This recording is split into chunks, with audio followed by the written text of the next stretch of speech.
The fluorescent lights hummed overhead like dying insects, casting their sterile glow across the hospital's linoleum floors. My sneakers squeaked with each hurried step, a sound I'd grown to hate during these endless night shifts. The smell of antiseptic burned my nostrils, mixing with the faint metallic tang of blood that seemed to permeate everything in this place. I was exhausted, bone-deep tired in a way that made my limbs feel like they were filled with sand. "Emma, we need you in OR3, stat." The charge nurse's voice crackled through the intercom, sharp and urgent. My heart kicked against my ribs. I'd been working at St. Catherine's for 6 months now, just a surgical nurse trying to make ends meet, trying to survive in a city that chewed up people like me and spit them out. The pay was barely enough to cover my studio apartment in the worst part of town, but it was honest work. It was mine. I grabbed my surgical cap and pushed through the double doors, my hands already reaching for the sanitizer dispenser. The hallway leading to the operating rooms was colder than the rest of the hospital, and I could feel goosebumps rising along my arms beneath my scrubs. My reflection caught in the glass partition. Dark circles under my eyes, hair that needed washing, a face that had forgotten how to look anything but worn down. "Emma, wait!" I turned to find Sarah, one of the senior nurses, rushing toward me. Her face was pale, almost gray in the harsh lighting. She grabbed my arm with fingers that dug in hard enough to bruise, and I could feel her trembling. "Sarah, what?" "Don't go in there." Her voice was barely a whisper, but the fear in it made my stomach clench. "It's a trap. They're not here for surgery." "What are you talking about?" I tried to pull away, but her grip tightened. "I was called." "I know what you were called for." Her eyes darted down the hallway, checking the shadows. "But that man in there, Emma, that's Dominic Salvatore." The name meant nothing to me. I stared at her, confused and increasingly annoyed. I was tired. I had a job to do, and Sarah was acting like she'd lost her mind. "I don't know who that is," I said, trying to keep my voice steady. "But someone needs medical attention. And he's the head of the Salvatore crime family." Sarah's whisper was urgent now, almost desperate. "The Mafia, Emma. The actual Mafia. And if they called you specifically..." She swallowed hard. "Something's wrong. Hide. Please." My mouth went dry. I'd heard stories, of course. Everyone in the city had. Whispered tales of the families that really ran things, that operated in the spaces between the law. But that world had always felt distant. Like something from a movie. Not something that could touch me in my small, insignificant life. "I can't just..."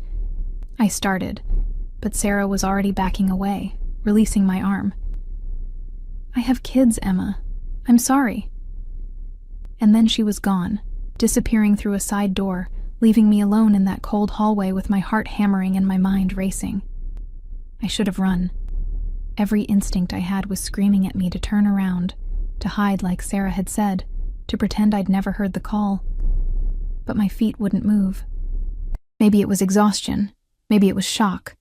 But I found myself pushing through the OR doors instead. The operating room was flooded with light. So bright it made my eyes water. But it wasn't set up for surgery. No instruments laid out, no anesthesiologist, no surgical team. Just 4 men in dark suits standing around the table, and 1 man lying on it. No, not just 1 man. He was young, maybe early 30s, with dark hair that fell across his forehead, and a face that looked like it had been carved from marble by someone who understood beauty and cruelty in equal measure. Even lying down, even bleeding from what looked like a gunshot wound to his shoulder, he radiated power. It rolled off him in waves, filling the room like smoke. His suit was custom-tailored, the kind that cost more than I made in a year. I could see the fine weave of the fabric, dark charcoal with a subtle pinstripe. His shirt was white, or had been before the blood. An expensive watch caught the light on his wrist, gold and gleaming, but it was his eyes that froze me in place. They opened as the door swung shut behind me, and they were the color of whiskey held up to firelight, amber and brown and gold all at once. Those eyes locked onto me with an intensity that made my breath catch, made every nerve in my body light up with a warning I couldn't quite name. Danger. This man was danger personified. "Who the fuck is this?" One of the suited men stepped forward, his hand moving to his jacket where I could see the outline of a gun. I'm a nurse." My voice came out smaller than I wanted. I was called to OR3. We didn't call for you. Another man, broader, with a scar running down his cheek. Marco, get her out of here. But before Marco could move, the man on the table spoke. Stop. One word. Just one word. But it crackled through the room like a whip, and every man in the vicinity went perfectly still. The voice was rough, strained with pain, but underneath that roughness was steel. Authority. The kind of voice that didn't need to be raised to be obeyed. Sir, we can't, the scarred man started. I said stop. Those amber eyes never left my face. Come here. It wasn't a request. Nothing about this man suggested he ever made requests. I should have refused. I should have run. But my legs were moving, carrying me forward until I stood beside the operating table, close enough to smell him. Expensive cologne mixed with gunpowder and copper blood. Up close, he was even more devastating. Sharp cheekbones, a jaw that could cut glass, lips that were pressed tight against pain. But there was something else in his face. Something that made my chest tighten. He looked surprised, like he'd seen a ghost. Your name? It wasn't a question, but I answered anyway. Emma. Emma Chen. Emma. He said it slowly, like he was tasting each syllable. His hand moved, fast, despite the injury, and caught my wrist. His fingers were warm, his grip firm but not painful. You're going to help me. Sir, this isn't a good idea, the first man, Marco, protested. We don't know her. We can't trust. She stays. Dominic's eyes finally broke away from mine to pin Marco with a look that could have frozen blood, everyone else out. Except Luca. The scarred man, Luca apparently, nodded. Boss, are you sure about this? Out. Now. The room emptied in seconds, leaving only the three of us, me, Dominic Salvatore, and the man who was clearly his second in command. The silence that followed was suffocating. I could hear my own heartbeat, could hear the ragged edge of Dominic's breathing, could hear the hum of the lights overhead. I need you to remove the bullet. His voice was steadier now, controlled despite what must have been considerable pain. Can you do that? I looked at the wound. It was high up on his left shoulder, still bleeding sluggishly. The bullet might have missed the major arteries. But without proper equipment, without proper conditions, you need a real surgeon, I said. Can you do it or not? His jaw clenched, and I saw a muscle jump in his cheek. Yes or no, Emma? The way he said my name did something strange to my insides, made warmth pool low in my belly despite the fear, despite everything. I swallowed hard and nodded. I'll need supplies, proper instruments, antibiotics, something for the pain. Luca. Dominic didn't need to say more. The scarred man was already moving, pulling a phone from his pocket, speaking in rapid, quiet Italian. I moved on autopilot, gathering what I could from the OR's supply cabinets. My hands were shaking, but I forced them steady. This was what I knew. This was what I could do. The medical part, at least. The rest. The men with guns. The Mafia boss watching my every move. The trap that Sarah had warned me about. I shoved all of that into a corner of my mind and focused on the wound. This is going to hurt, I warned as I cleaned the area around the bullet hole. I don't have enough anesthetic to... Just do it. His hand shot out and gripped the edge of the operating table, knuckles going white. I've had worse. I believed him. There were scars on his torso. I could see them where his shirt hung open. Old wounds, some that looked like they should have killed him. This was a man intimately acquainted with pain. My fingers found the bullet. I could feel it, lodged against bone. Sweat beaded on my forehead as I worked, using the forceps to carefully extract it. Dominic made no sound, but his breathing went harsh, and his entire body went rigid. The air in the room felt electric, charged with tension that had nothing to do with the medical procedure.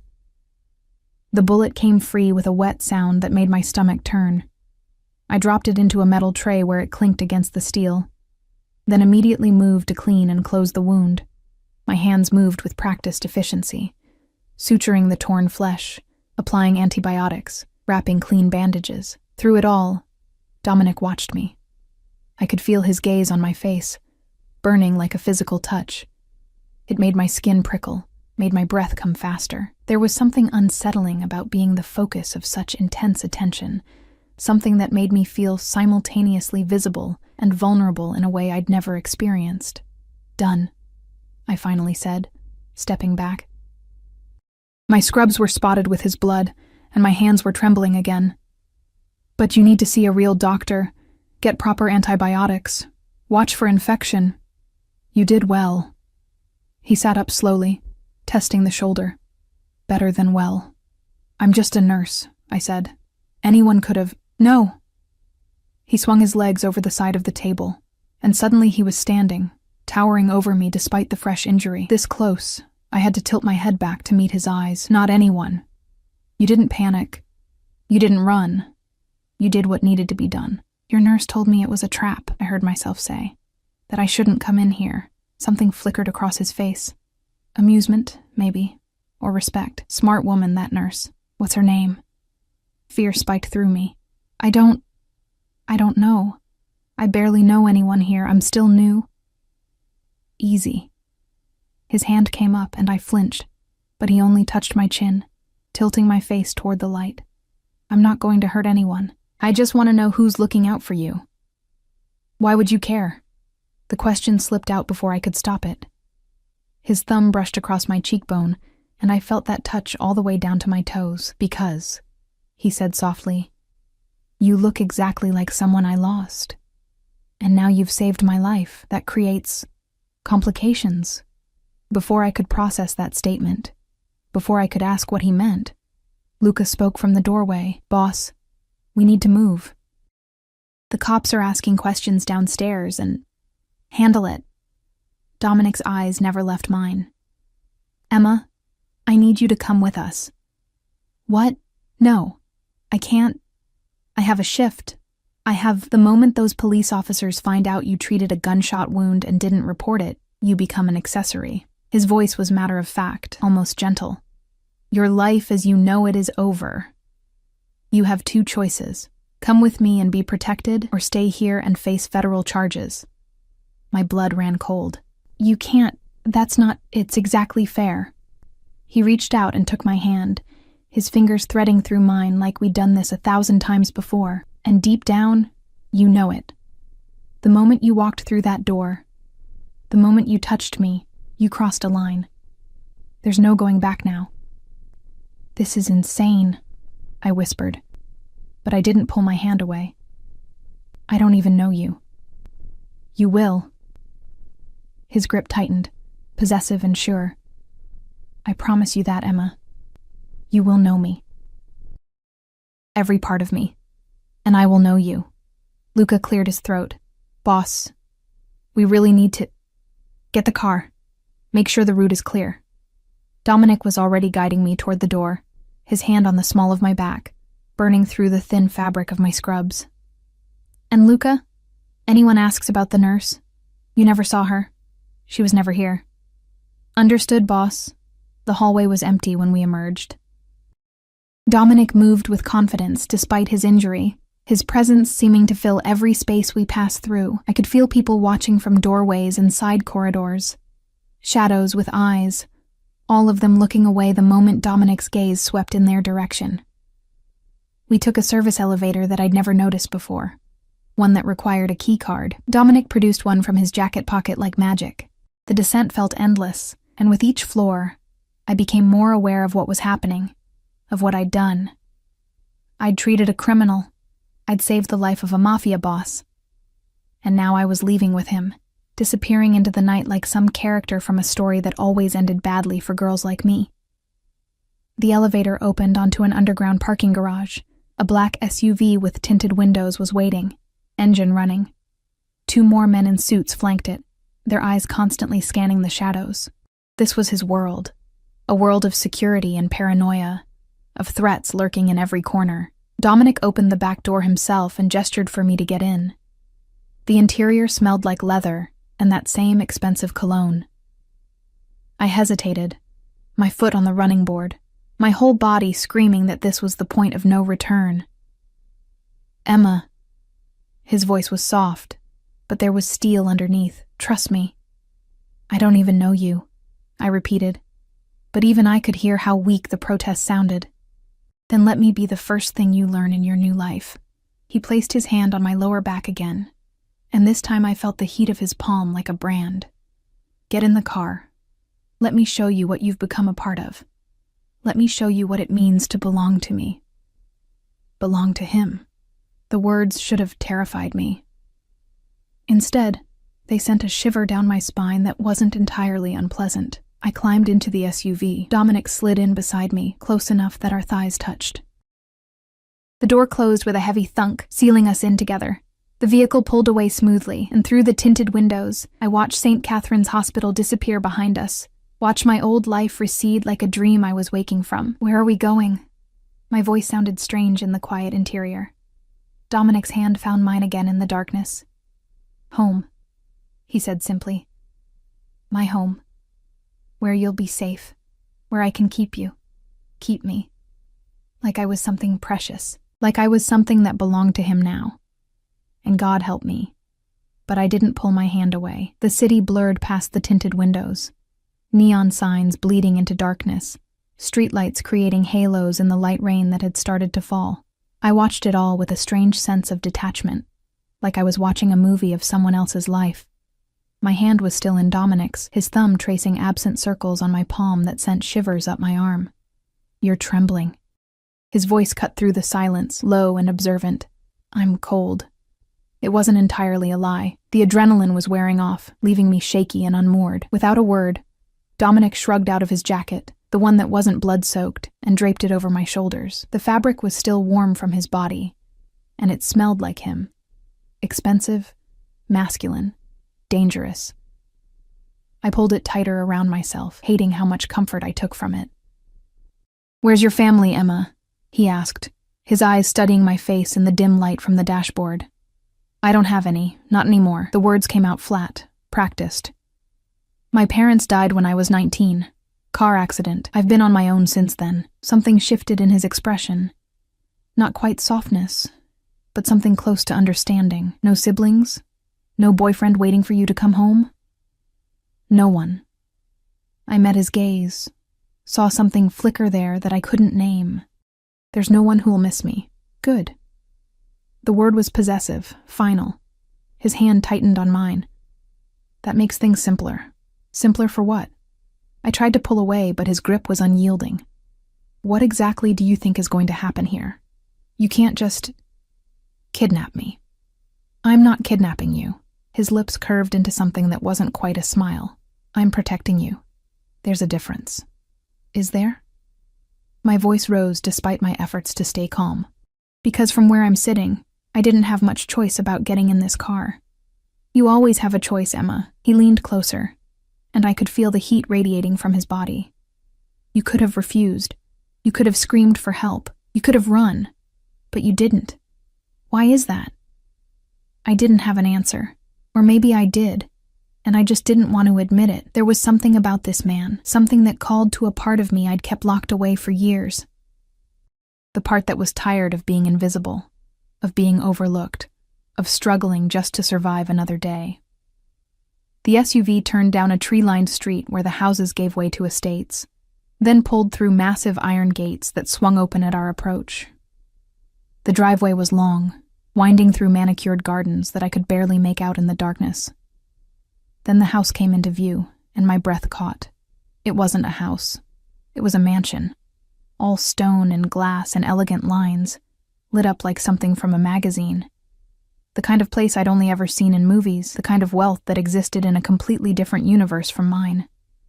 Welcome home, Dominic said softly, as the SUV pulled to a stop in front of massive double doors. Luca appeared from nowhere to open the car door. The rain had picked up, but someone was already there with an umbrella, shielding us as Dominic guided me up the stone steps. His hand never left the small of my back, that possessive touch that was becoming familiar far too quickly. The entrance hall stole what was left of my breath. Marble floors gleamed under a crystal chandelier that probably cost more than I'd earn in a lifetime.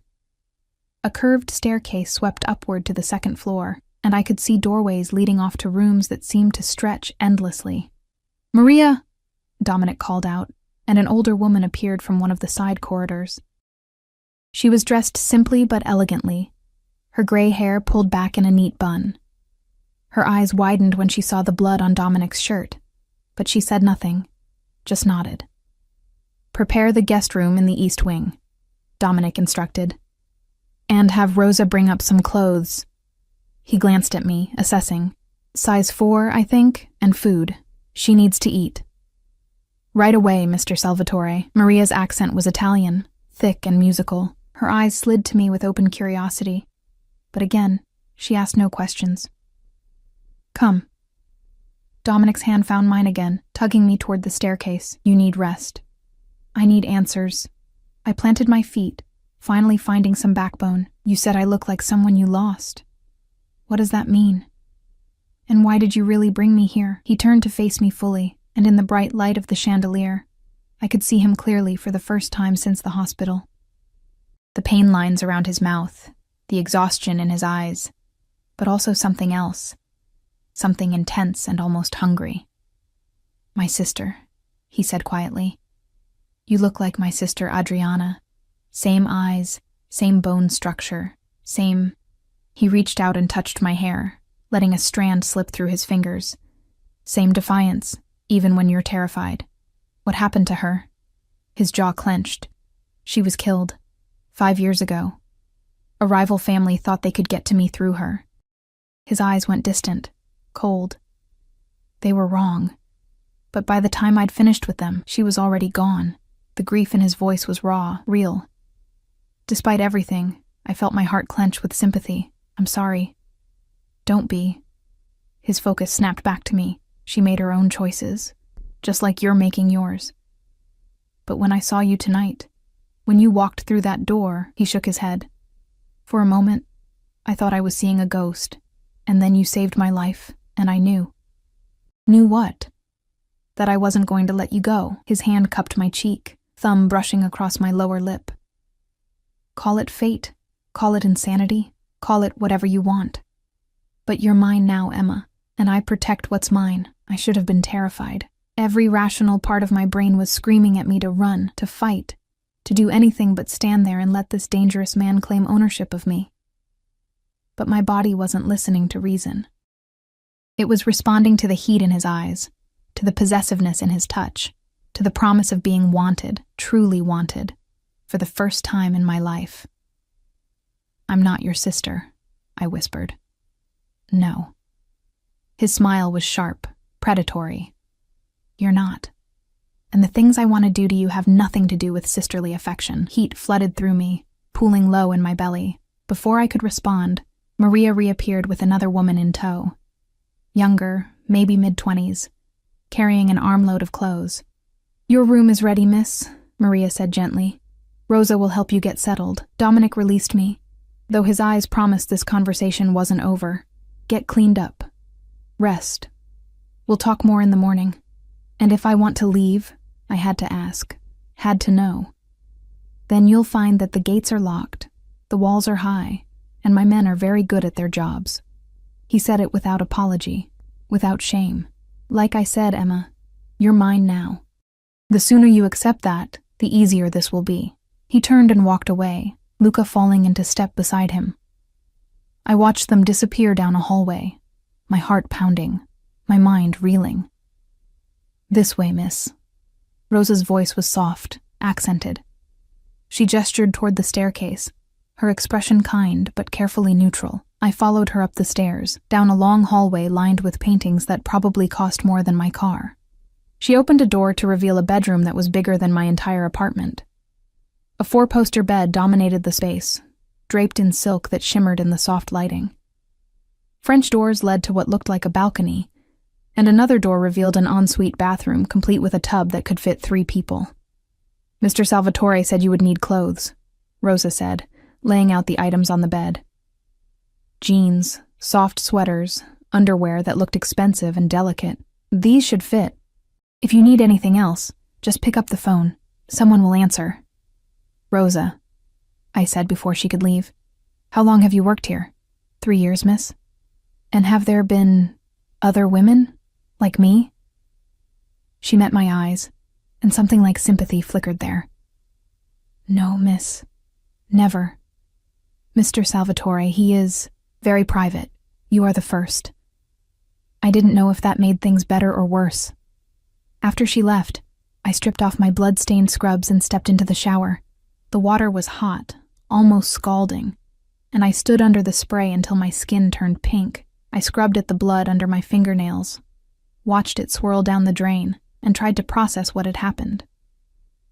24 hours ago, I'd been a nobody, an exhausted nurse barely making rent, invisible to everyone around me. Now I was standing in a mansion, wearing a robe that probably cost more than my monthly salary, held captive by a mafia boss who looked at me like I was something precious and dangerous all at once. I should call the police. I should find a way out. I should. But I did none of those things. Instead, I dried off and pulled on the clothes Rosa had left, jeans that fit perfectly, a cashmere sweater that felt like a cloud against my skin. I braided my wet hair over one shoulder and stared at myself in the mirror. I looked different, not just clean and well-dressed, but different in a way I couldn't quite name. Like something had shifted inside me, like crossing that threshold had changed me on a cellular level. A knock at the door made me jump. "Come in." Maria entered carrying a tray laden with food, soup that smelled incredible, fresh bread, fruit, and what looked like homemade pasta. "Mr. Salvatore said you hadn't eaten." My stomach growled in response, betraying me. I hadn't eaten, hadn't had time during my shift, and certainly hadn't thought about food since everything had gone sideways. "Thank you," I said, taking the tray to a small table by the window. "Maria, can I ask you something?" She paused at the door.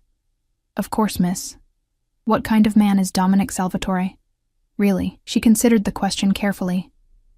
"He is a hard man, miss. Dangerous, but also fair. Loyal to those who are loyal to him. He has rules. A code. He does not hurt women or children. He does not deal in drugs or human trafficking. These things, they are important to him. And murder? I had to ask. Does his code allow for that? Mr. Salvatore does what must be done to protect his family and his business." Her voice was matter of fact. In his world, there are only two kinds of people, those under his protection and those who are threats. It is better, I think, to be the first. After she left, I ate mechanically, tasting nothing. My mind was too busy cataloging exits, analyzing options, trying to find a way out of this beautiful cage. But even as I planned, I knew I wouldn't run. Not tonight. Maybe not ever. Because the truth I didn't want to admit was that for the first time in years, I didn't feel invisible. I felt seen, wanted, claimed, and God help me. But some dark part of my soul craved that feeling like oxygen. I was finishing the last of the soup when my door opened without warning.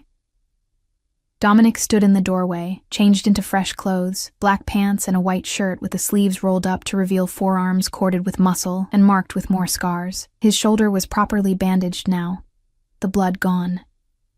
"You should have knocked," I said, trying to sound braver than I felt. "It's my house." He moved into the room with that predatory grace, all coiled power barely contained. "Everything in it belongs to me, including you. I'm not a possession. Aren't you?" He stopped in front of me, close enough that I had to tilt my head back to meet his eyes. "You're in my house, wearing clothes I provided, eating food from my table. You're under my protection, which means you're mine to keep safe, mine to watch over." His hand came up to cup my face. Mine to touch. My breath caught. This is insane. Probably. His thumb traced my lower lip again, and I felt that touch everywhere. But I stopped caring about sanity the moment that bullet hit me, and I realized I might die without ever knowing what it felt like to have you. "You don't even know me," but my voice came out breathy, unconvincing. "I will." He leaned closer, his breath ghosting across my lips. "I'm going to learn everything about you, Emma. Every secret, every fear, every dream you've ever had. And in return, you're going to learn me. Learn what it means to belong to someone like me. And if I don't want to belong to you, then I'll spend every day convincing you otherwise." His lips brushed against mine, not quite a kiss, just a promise. "Until you can't imagine belonging to anyone else." He pulled back, leaving me dizzy and aching. "Sleep well, Emma. Tomorrow, Your new life begins." Then he was gone, the door clicking shut behind him, leaving me alone with my racing heart and the ghost of his touch on my lips. I walked to the French doors and pushed them open, stepping onto the balcony. The rain had stopped, leaving the air clean and cool. The ground stretched out below, gardens and trees, and in the distance, the wall. High and imposing, topped with something that glinted in the moonlight. Cameras, maybe, or something worse. This was my prison now, golden and beautiful and suffocating. But as I stood there in the darkness, feeling the weight of Dominic's jacket still around my shoulders, I couldn't shake the feeling that some part of me had been waiting for this, waiting for someone to see me, to claim me, to want me enough to build a cage just to keep me, and that terrified me more than anything else. Sunlight streamed through the French doors, warm and insistent against my eyelids. For a moment, I forgot where I was, forgot everything that had happened. Then I opened my eyes to silk sheets and an unfamiliar ceiling, and it all came rushing back. The hospital, the blood. Dominic's amber eyes watching me like I was something he'd been searching for his entire life. I sat up, my body stiff from tension I'd carried even in sleep. The clock on the nightstand read 9:47 a.m. I never slept this late. My shifts at the hospital usually had me up before dawn. But I didn't have shifts anymore, did I? That life was gone, erased the moment I'd walked into that operating room. A soft knock interrupted my spiraling thoughts. "Miss Emma, may I come in?" "Yes," I called, pulling the sheets higher even though I was fully dressed in the clothes I'd fallen asleep in. Rosa entered carrying another tray, this one laden with breakfast. The smell of coffee hit me first, rich and dark, followed by the scent of fresh pastries and eggs. My stomach growled despite my anxiety. "Mr. Salvatore asked me to bring you breakfast," Rosa said, setting the tray on the table. "He also asked if you would join him in his study at 11 o'clock. Not a request. An order, phrased politely." "What if I say no?" Rosa's expression remained carefully neutral. "Then I imagine he would come here instead, miss. Mr. Salvatore is not a man accustomed to being refused." After she left, I picked at the food. Croissants that melted on my tongue, eggs cooked perfectly, fruit so fresh it must have been picked this morning. Everything tasted like luxury, like a life I'd only ever glimpsed from the outside. I showered again, taking my time under the hot water, trying to wash away the feeling of being trapped. When I finally emerged, I found that more clothes had appeared. A simple black dress that hugged my curves, elegant but not provocative. Whoever had chosen it understood my size perfectly, which should have been comforting, but instead felt invasive. At precisely 11 o'clock, I opened my door to find Luca waiting in the hallway. Up close and in daylight, he was even more intimidating, tall and broad, with that scar cutting through his face like a warning. But his eyes, when they met mine, held a hint of something almost like respect. "Miss Chen." He gestured down the hallway. "This way, please." I followed him through the mansion, taking in details I'd missed last night. Paintings lined the walls, real art, not prints. Sculptures stood in alcoves. Everything spoke of wealth that had been accumulated over generations, not quickly or easily. Luca stopped in front of a heavy wooden door and knocked twice. "Boss, Miss Chen is here." "Send her in." The study was all dark wood and leather, floor-to-ceiling bookshelves filled with volumes that looked actually read. A massive desk dominated the space, and behind it sat Dominic, bathed in the sunlight streaming through tall windows. He'd been working on something, papers spread across the desk, a laptop open, but his attention shifted to me immediately, absolute and unwavering. "Close the door, Luca." The door clicked shut, leaving us alone. Dominic stood, moving around the desk with that same fluid grace despite his injury. Today he wore all black, black shirt, black pants, looking like a fallen angel or a beautiful devil. "You slept well?" he asked, studying my face, as well as anyone being held prisoner could. His lips quirked. "You're not a prisoner, Emma. You're a guest. Guests can leave whenever they want, can they?" He moved closer, and I forced myself not to retreat. Tell me, if I opened those gates right now, if I gave you money and a car, where would you go? The question hit harder than it should have. Back to my empty apartment? Back to a hospital where I'd committed a federal crime? Back to a life where I was completely, utterly alone? That's what I thought. He reached out and tucked a strand of hair behind my ear, his fingers lingering. You have nowhere to go, no one waiting for you. Your old life is over. But here, with me, you could have everything. I don't want your money. No? His hand slid down to cut my throat. Not squeezing, just holding, his thumb resting on my racing pulse. Then what do you want, Emma? The truth stuck in my throat. I want to matter. I want to be seen. I want someone to look at me the way you're looking at me right now, like I'm the most important thing in the world. But I couldn't say that. Wouldn't give him that power. I want to understand why, I said instead. Why me? Just because I look like your sister? His eyes darkened. Come with me. I want to show you something. He led me through the mansion to another wing, up a different staircase to a door that looked heavier than the others. It required a key, and when it swung open, I understood why. It was a shrine. That was the only word for it. The room was full of photographs, a young woman with dark hair and eyes like mine, smiling in frame after frame, Adriana, his sister. But it wasn't just photos. There were her belongings, a jacket draped over a chair, books on a shelf, even her perfume on the dresser. This was her room. Dominic said quietly, I haven't changed anything since she died. I moved closer to one of the photographs. The resemblance was striking. Same bone structure, same build. But Adriana looked happy, carefree in a way I'd never been. She was beautiful, I whispered. She was everything. His voice was raw with grief. My parents died when I was 22. I inherited the business, the responsibility, all of it. Adriana was only 16. I raised her, protected her, or thought I did. But I couldn't protect her from my enemies. How did it happen? They took her from outside her university, held her for 3 days before... He stopped, jaw clenching. Before they sent me pieces of her. A finger with her ring still on it, a lock of her hair. They wanted me to know she'd suffered. Horror washed through me. Oh my God. I found every single person involved. His voice went cold, flat. It took me 2 years, but I found them all. And I made sure they understood what it meant to take something precious from me. I should have been repulsed, should have been terrified of this man who spoke so casually about revenge, about murder. But all I felt was a strange sort of understanding. He'd loved his sister, and he'd avenged her in the only way he knew how. So, when you saw me, I started.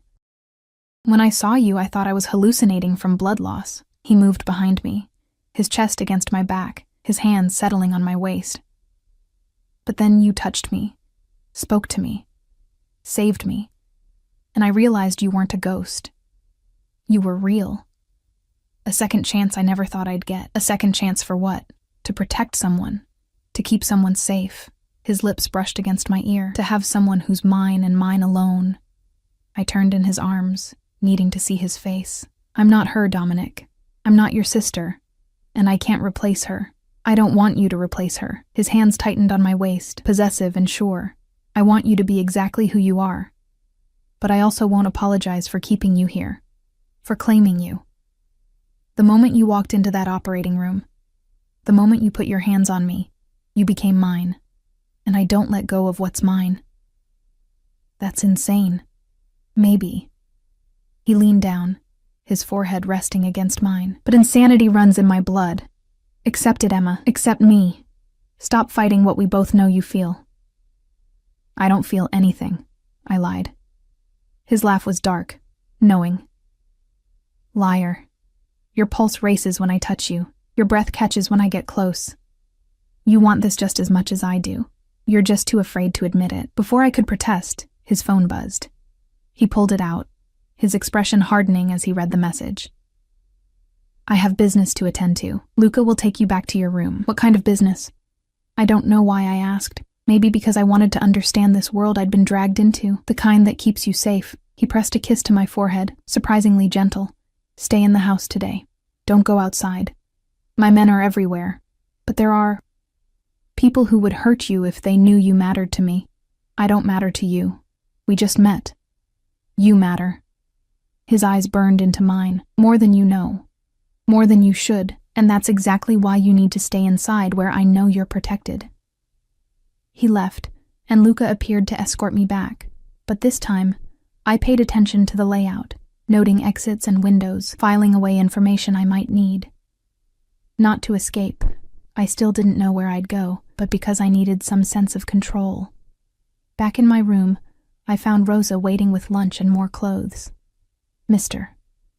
Salvatore thought you might want something to do," she said, gesturing to a stack of books on the nightstand. "He noticed you looking at the library earlier." I hadn't been looking at the library. At least I didn't think I had. But the observation chilled me. He was watching me that closely.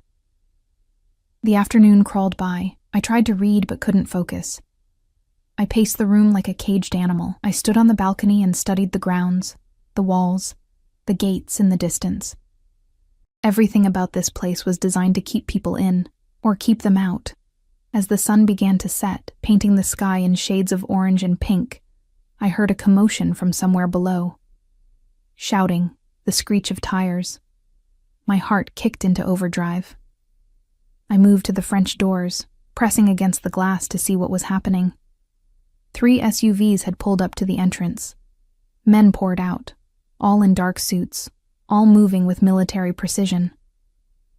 And in the center of it all was Dominic, his face set in hard lines, barking orders I couldn't hear. Then I saw what they were dragging from one of the vehicles. A man, bloodied and beaten, his hands bound. He was pleading, his mouth moving desperately, but no one was listening. They hauled him around the side of the mansion. Out of sight, I stepped back from the doors, my stomach churning. This was his world. Violence and blood and men who disappeared in the night. This was what it meant to belong to Dominic Salvatore. A knock at my door made me jump. "Miss Emma, Mr. Salvatore requests your presence at dinner."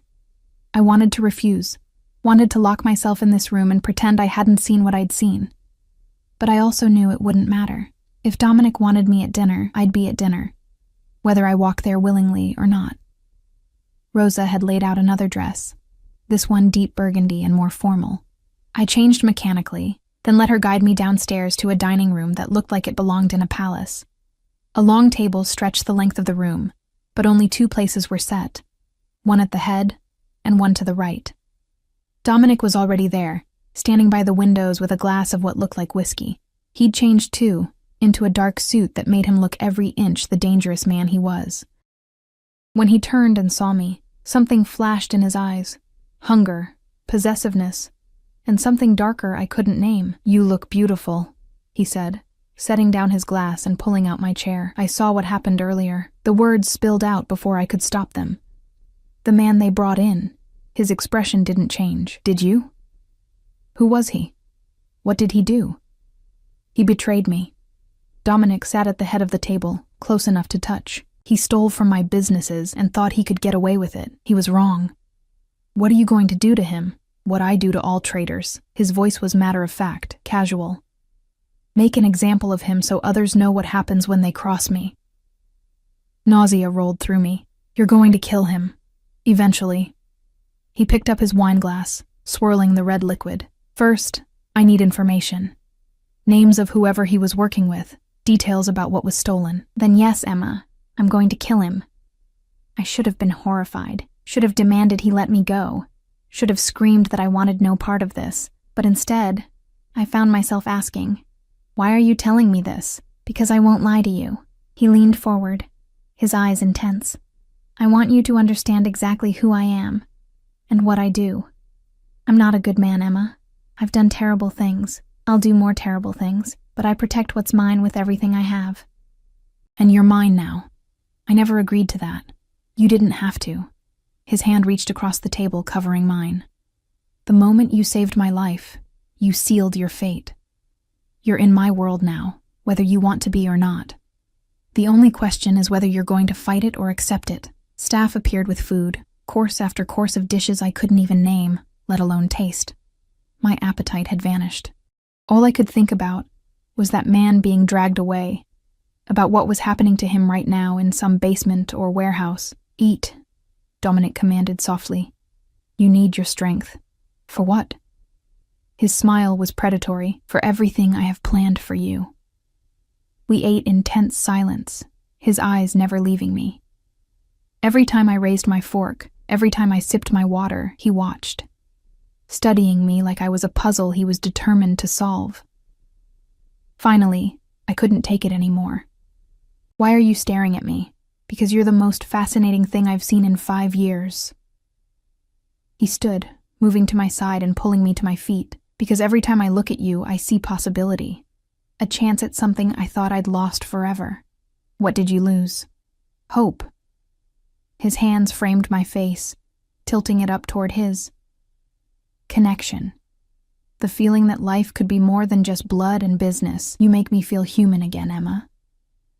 And I'm not sure if that's a gift or a curse." "Dominic, I know you're scared." His thumb traced my cheekbone. "I know this isn't what you wanted, but I promise you this. As long as you're under my protection, no one will hurt you. No one will make you feel small or invisible ever again. You'll want for nothing, and you'll be treasured like the precious thing you are. And in return? In return, you stay. You accept that you're mine. And eventually, when you're ready, you let me show you exactly what that means." His lips brushed mine, soft, questioning, giving me space to refuse. But I didn't refuse. Instead, I found myself leaning into him, my hands fisting in his shirt, my mouth opening under his. The kiss deepened, turned hungry. His hands slid down my back, pulling me flush against him. I could feel his heart pounding, could feel the tightly leashed control threatening to snap. When we finally broke apart, both breathing hard, his eyes were molten gold. "Soon," he promised darkly. "Soon, I'm going to make you mine in every way possible. And you're going to beg me for it." Then he released me and walked away, leaving me trembling and aching and terrified of how much I wanted him to be right. 3 days passed in a strange sort of limbo. I existed in Dominic's mansion like a ghost, there but not quite real, trapped between my old life and whatever this new existence was becoming. He gave me space, but his presence was everywhere. I'd find fresh flowers in my room each morning. Books appeared that matched my taste perfectly, as if he'd somehow cataloged every preference I had. Meals were served at exact times I didn't realize I'd established a pattern for. He was learning me, just like he'd promised, and it was terrifying how much I didn't mind. On the 4th morning, I woke to find Rosa waiting with a different kind of outfit: jeans, a soft sweater, comfortable boots. "Mr. Salvatore asks if you would join him outside today," she said. "He thought you might enjoy some fresh air outside." The word sent a thrill through me that I tried to suppress. I'd been inside these walls for days, and even a gilded cage felt suffocating after a while. Dominic was waiting by the gardens, dressed casually in dark jeans and a leather jacket. He looked younger like this, less like a crime lord and more like a man who could have been anyone. But then his eyes found mine, and that illusion shattered. Those amber depths held too much darkness, too much knowledge of things people like me should never witness. "Walk with me," he said, offering his hand. I took it, hating how natural it felt to have my fingers threaded through his. The gardens were extensive, manicured lawns giving way to wilder areas with trees and winding paths. 2 of his men followed at a discreet distance, always watching. I'd learned their names over the past few days. Marco, the one who'd wanted me thrown out that first night, and Vincent, younger but no less dangerous. "You've been a model prisoner," Dominic said, a hint of amusement in his voice. "Guest?" I corrected automatically. "Guest," he agreed. "Rosa tells me you've been reading." The Jane Austen surprised me. "Why?" "Because criminal nurses can't appreciate classic literature." His laugh was genuine, transforming his face. "Because Austen writes about social constraints and women trapped by circumstance. I thought you'd choose something about escape." "Maybe I'm learning to appreciate my circumstances." The words came out more honest than I'd intended. We walked in silence for a while, following a path that led to a small pond with a fountain in the center. Stone benches sat nearby, and Dominic guided me to one. He sat close, his thigh pressed against mine. "I want to tell you something," he said. About the night I was shot. I turned to face him, seeing tension in the set of his shoulders. You don't have to. Yes, I do. He stared out at the water. It was supposed to be a simple meeting. One of my suppliers, a man I've done business with for years, but he'd made a deal with the Castellanos, a rival family. They thought if they took me out, they could absorb my territory. What happened to him? The supplier? He's dead. So are the 3 Castellano soldiers who were waiting in ambush. His voice was matter-of-fact, but one of them got a shot off before Luca put him down. The bullet that hit me, it should have killed me. Should have hit my heart. But at the last second I moved, just enough. Why are you telling me this? He finally looked at me. Because that man you saw them drag in? The one I told you I was going to kill? He was the supplier's accountant. He was feeding information to the Castellanos, helping them set the trap. My stomach clenched. Is he dead? Yes. 2 days ago. Dominic's hand found mine. I'm not telling you this to frighten you, Emma. I'm telling you because I want you to understand the world you're in now. The men who tried to kill me, the men who helped them, they knew about you by the 2nd day. Fear spiked through me. What? They have people everywhere, in the hospital, in the police, in my own organization. The moment you got in my car, the moment you were seen with me, you became a target. His grip tightened. That's why you can't leave. Not because I'm holding you prisoner, but because out there, without my protection, you'd be dead within a week. The words hit like physical blows. You're saying I can never leave? Never have a normal life again? I'm saying that ship sailed the moment you saved my life. His free hand cupped my face. I'm sorry, Emma. If I could go back, if I could have protected you from this world, I would. But I can't. All I can do now is keep you safe. Keep you here, where my men can watch over you, where no one can hurt you. This is insane. But my protest was weak. I'd suspected as much, had known deep down that there was no going back. But hearing it confirmed made it real, in a way that threatened to shatter me. Yes, he agreed. But it's the reality we're living in, and I need you to accept it, because what's coming next? He trailed off, jaw clenching. What's coming next? The Castellanos won't stop. They'll see my survival as a sign of weakness, proof that they can challenge me. There's going to be a war, Emma. Blood in the streets, bodies piling up. And through all of it, you need to stay here, safe behind these walls. For how long? However long it takes. His thumb stroked across my cheekbone. Months, maybe longer. But I promise you this, when it's over, when every threat has been eliminated, you'll have choices again. You can stay with me, or I'll set you up somewhere far away with a new identity, enough money to start over. But until then, you're mine to protect. I should have argued. Should have demanded he let me take my chances on my own. But the fear in his eyes, genuine fear for my safety, stopped me. This wasn't just about possession or obsession. He actually cared whether I lived or died. I want to understand, I said quietly. Help me understand this world. Don't just lock me in a golden cage and expect me to be grateful. Something shifted in his expression. Respect, maybe, or admiration. What do you want to know? Everything. How you became what you are, why you do what you do, what the rules are in your world. He studied me for a long moment, then nodded. All right, but not here. Come with me. He led me back to the mansion, but instead of going inside, we went to a separate building I hadn't noticed before. Smaller, more modern.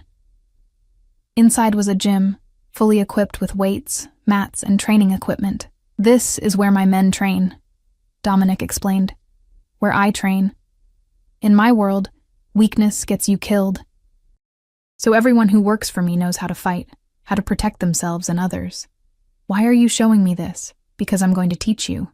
He moved to a cabinet and pulled out hand wraps. You said you wanted to understand my world. The first rule is this: never be helpless. Never rely solely on someone else for your safety. He spent the next hour teaching me basic self-defense. How to break a grip, where to strike to cause maximum damage, how to use my smaller size as an advantage. His hands on my body were professional, correcting my stance, guiding my movements. But there was an undercurrent of something else, a tension that built with each touch. By the end, I was sweating and exhausted, But I also felt something I hadn't in days. Powerful. Good, Dominic said, handing me a water bottle. You're stronger than you think. We'll train every day. In a few months, you'll be able to handle yourself. And then you'll still stay here because my enemies don't fight fair. His expression darkened. They'd put a bullet in you from 100 yards away. But at least you'll be able to defend yourself if someone gets past my security. We returned to the main house as the sun was setting. Maria had prepared dinner, but this time we ate in a smaller, more intimate dining room. The conversation flowed easier than before. I asked questions about his business, the legitimate parts at least, and he answered with surprising honesty.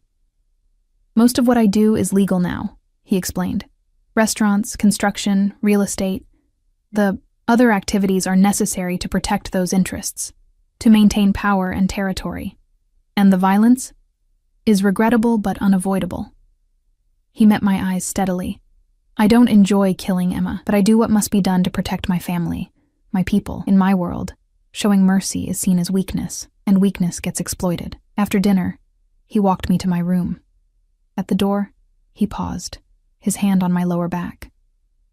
"Thank you," he said softly. "For what?" "For trying to understand, for not fighting me every step of the way." His hand slid up to cup the back of my neck. "For being brave enough to exist in this world with me." "I'm not brave. I'm terrified. Bravery isn't the absence of fear. It's acting despite it." He leaned down, his lips brushing against my forehead. "Sleep well, Emma. Tomorrow I'll show you more." But that night, sleep didn't come easily. I lay in the darkness, listening to the sounds of the mansion. Footsteps in distant hallways, low voices, the occasional crackle of a radio. Dominic's world, always alert, always watching. I must have finally dozed off because I woke to the sound of shouting. Not distant this time, close. Right outside my door. I grabbed the robe Rosa had left and rushed to the door, pressing my ear against the wood. Voices, angry and urgent, then Dominic's, cutting through like a blade. "I don't care what it takes. Find them. Find them and bring them to me alive. I want to know who gave the order." My door burst open, and I stumbled back as Dominic strode in, Luca right behind him. Dominic's face was a mask of cold fury, but when he saw me, something cracked in that facade. "Pack a bag," he ordered. "We're leaving, now." "What's happening?" "The Castellanos found this location. They're planning a hit." He moved to my closet, pulling out clothes at random. "We have maybe an hour before they arrive with enough men to breach the gates." Fear flooded through me. "Oh my God. You're going to be fine." He gripped my shoulders, forcing me to look at him. "I have safe houses all over the city. You'll be secure, I promise. What about you?" "I'm staying to handle this." At my expression, he pulled me close. "I'm not letting them destroy my home, but you need to be somewhere they can't find you." "Then come with me." The words came out before I could stop them. "Please," his eyes softened. "Emma, please." I gripped his shirt. "You said I'm yours, that you protect what's yours. Well, maybe you're mine too, and I'm not losing you." For a moment, he just stared at me, something raw and vulnerable crossing his face. Then he kissed me, hard and desperate and claiming. When he pulled back, his eyes burned. "Luca, change of plans. Get the cars ready. We're all leaving." "Boss, are you sure?" "Now, Luca." 15 minutes later, we were in an SUV, speeding through the night. Dominic sat beside me, his hand never leaving mine, his phone constantly ringing with updates. Behind us, 2 more vehicles followed, filled with his men. "Where are we going?" I asked. "Somewhere they'll never think to look." His jaw was set. "Somewhere I can keep you safe, while I end this war once and for all." The city gave way to suburbs, then to countryside.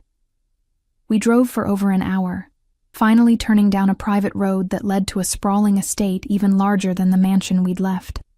But this one felt different, older, more fortress-like. "My family's original home," Dominic explained as we pulled through gates that looked like they could withstand a tank. "The place I grew up. No one outside the family knows about it."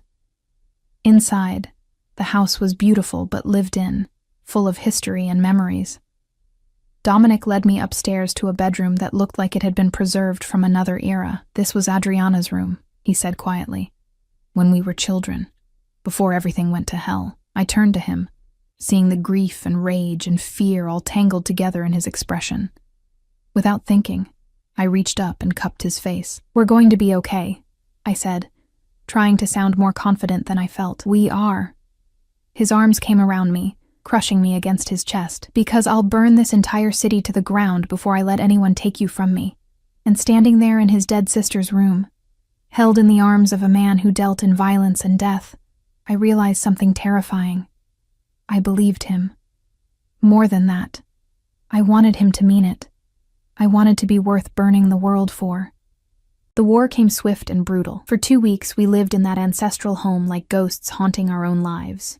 Dominic left each morning before dawn, returning late at night with blood on his clothes and darkness in his eyes. He never told me details, but I could piece together the story from whispered conversations between his men, from news reports of gang violence escalating across the city.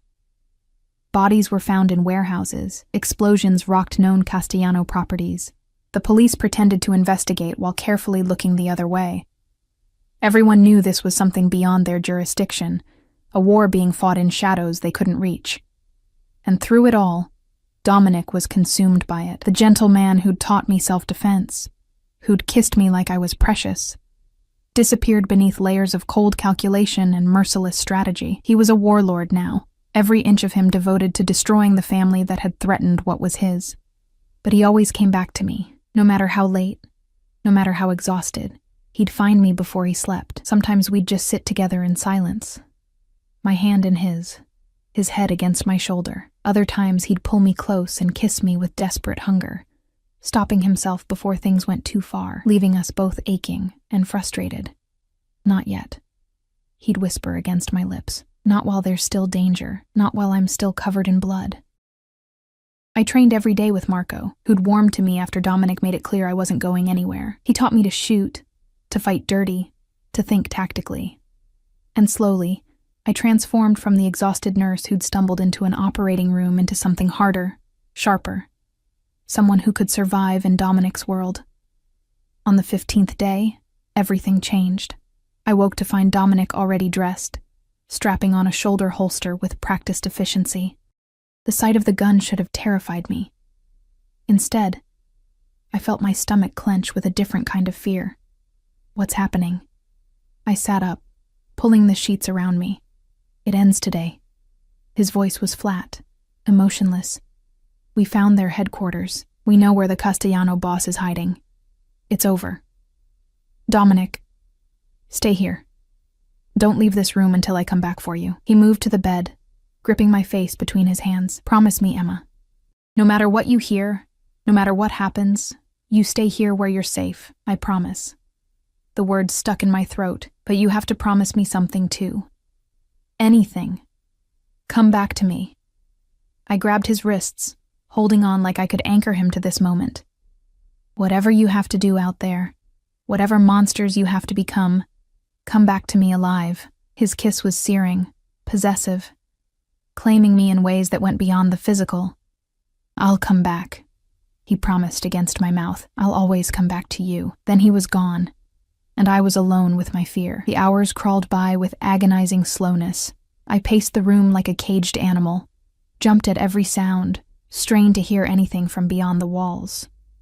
Rosa brought food I couldn't eat. Maria tried to distract me with conversation I couldn't focus on. All I could think about was Dominic, out there somewhere, putting himself in danger, painting the city red to keep me safe. It was late afternoon when I heard the vehicles returning.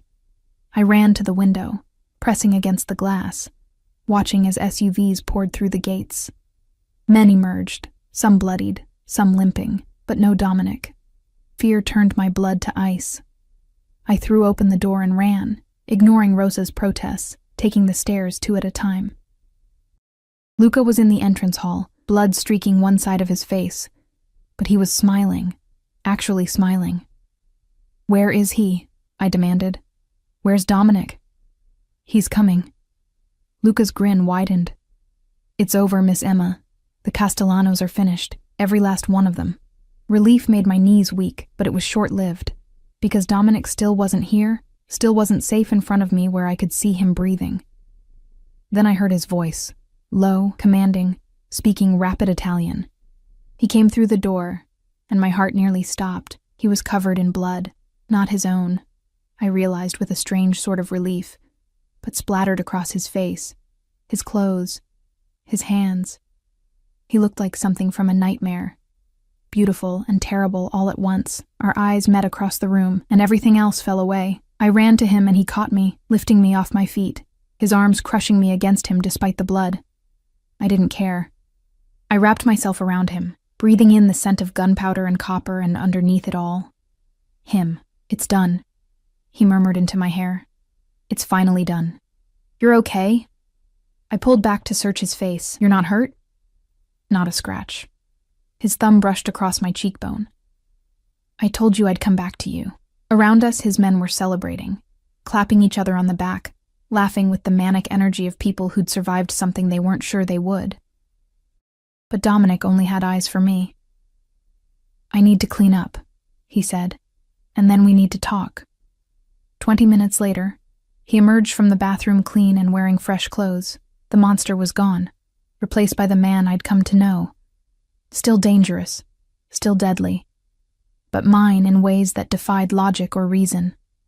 We sat on the balcony off his room, overlooking grounds lit by the setting sun. He pulled me into his lap, my back against his chest, his arms wrapped around my waist. Tell me, I said quietly. The Castellano boss, Anthony, he's dead, so is his brother, his underboss, everyone in his inner circle. I burned their properties, seized their assets, absorbed their territory. His voice was matter of fact, like he was describing a business transaction. There's no one left to threaten us. No one left to come after you. So it's over. Yes. His arms tightened. And now you have that choice I promised you. You can stay with me, or I can give you a new life somewhere far from here. Money, protection, a fresh start. Whatever you want, Emma. It's yours. My heart pounded. This was it. The moment of truth. The moment where I had to decide who I was and what I wanted. I thought about my old life, the loneliness, the exhaustion, the feeling of being invisible to everyone around me. I thought about the girl I'd been, small and scared and struggling just to survive. Then I thought about who I'd become in these weeks. Stronger, braver, someone who mattered to the most dangerous man in the city, someone who'd been claimed and treasured and fought for. What do you want? I asked, turning in his arms to face him. If I stay, what does that mean? His eyes burned with intensity. It means you're mine. Completely, irrevocably mine. I'll marry you if you'll have me, not because I'm forcing you, but because I want the world to know you belong to me, and I belong to you. Marry you? My breath caught. Yes. His hand cupped my face. I know it's fast. I know it's insane. But I've never been more certain of anything in my life. These past weeks, fighting to keep you safe, coming back to you every night, it made me realize something. You're not just a second chance or a ghost of my sister. You're everything I didn't know I needed. You make me want to be more than just a monster in expensive suits. You're not a monster. I pressed my palm against his chest, feeling his heartbeat. You're a man who protects what he loves, who fights for the people who matter. That's not monstrous. That's human. Then be human with me. His forehead rested against mine. Stay with me. Marry me. Let me spend the rest of my life proving you made the right choice. I should have said no. Should have taken the money and run. Started over somewhere safe and boring and far from this violent world. But I'd learned something about myself in these weeks. I didn't want safe and boring. I wanted to matter. I wanted to be seen. I wanted this complicated, dangerous man who looked at me like I was his salvation. Yes, I whispered. His kiss was everything. Relief and triumph and possession and promise. He lifted me, carrying me inside to the bed, laying me down like I was something infinitely precious. And then he showed me, with hands and mouth and whispered words, Exactly what it meant to belong to Dominic Salvatore. We made love as the sun set and the moon rose, as his world outside these walls settled into an uneasy peace. He was gentle and demanding by turns, worshipping every inch of me, claiming me in ways that went bone deep. And when it was over, when we lay tangled together in the darkness, I felt complete in a way I never had before. "I love you," he murmured against my hair. "I know I don't deserve you. I know I'm dragging you into darkness. But I love you, Emma, more than I thought I was capable of loving anything. I love you too." The words felt like freedom. My beautiful monster, my salvation, my home. 3 months later, we married in a small ceremony at the ancestral estate. Maria fussed over every detail. Luca served as best man with a grin that transformed his scarred face. And Dominic looked at me like I was the only thing in the world that mattered. I wore a simple white dress and carried flowers from the garden. He wore black, of course, looking every inch the powerful man he was. When he slid the ring onto my finger, a diamond so large it should have been vulgar but somehow wasn't, I felt the weight of the promise it represented. Forever. Protection. Love that was fierce and possessive and all-consuming. We returned to the mansion after the Castellano threat was eliminated, though we kept the ancestral home for weekends away from the city. I started working again, not at a hospital, but at a free clinic Dominic funded in the poorest part of the city. It was my way of staying connected to who I'd been while embracing who I'd become, the wife of a mafia boss. The woman who'd walked into an operating room and walked out belonging to the most dangerous man in the city. Some nights, I still woke from dreams of that first night. The blood, the fear, the moment our eyes met and everything changed. But then Dominic would pull me close, his heartbeat steady against my back, his arms a fortress around me. "I've got you," he'd murmur in the darkness, always. And I believed him, because Dominic Salvatore kept his promises. He'd burned a city to keep me safe. He'd destroyed an entire family to protect what was his. He'd given me a life beyond anything I'd imagined. In return, I'd given him something he thought he'd lost forever. Hope. Connection. A reason to be more than just the monster his world had made him. We were broken pieces that somehow fit together. A nurse who'd saved a dying man. A killer who'd found his salvation in the woman he'd claimed. It was dark and complicated and fierce. It was passionate and possessive and sometimes frightening in its intensity. But it was ours. Our story. Our love. Our forever. And I wouldn't change a single moment of it. 6 months after the wedding, I stood in the garden where Dominic had first told me I could never leave. The gates were open now. I could come and go as I pleased, protected by men who would die for me because I mattered to their boss. But I didn't want to leave. This was home. These walls that had once been a prison were now a sanctuary, and the man who'd claimed me was waiting inside, probably watching from a window, his possessive gaze tracking my every movement. I smiled, pressing a hand to my still flat stomach where new life was growing. Our child. The next generation of Salvatores. A baby who would be protected with the same fierce devotion Dominic showed me every single day. I turned and walked back toward the mansion, toward my husband, toward the life we'd built from blood and bullets, and a chance encounter that had changed everything. The fluorescent lights and exhaustion felt like another lifetime. Now there was only this, golden sunlight on marble floors, a dangerous man who loved me beyond reason, and a future that stretched out before us like a promise. I'd run to an operating room and found my fate. I'd frozen when I saw him, and he'd claimed me. And somehow, impossibly, we'd found our happy ending in the darkness.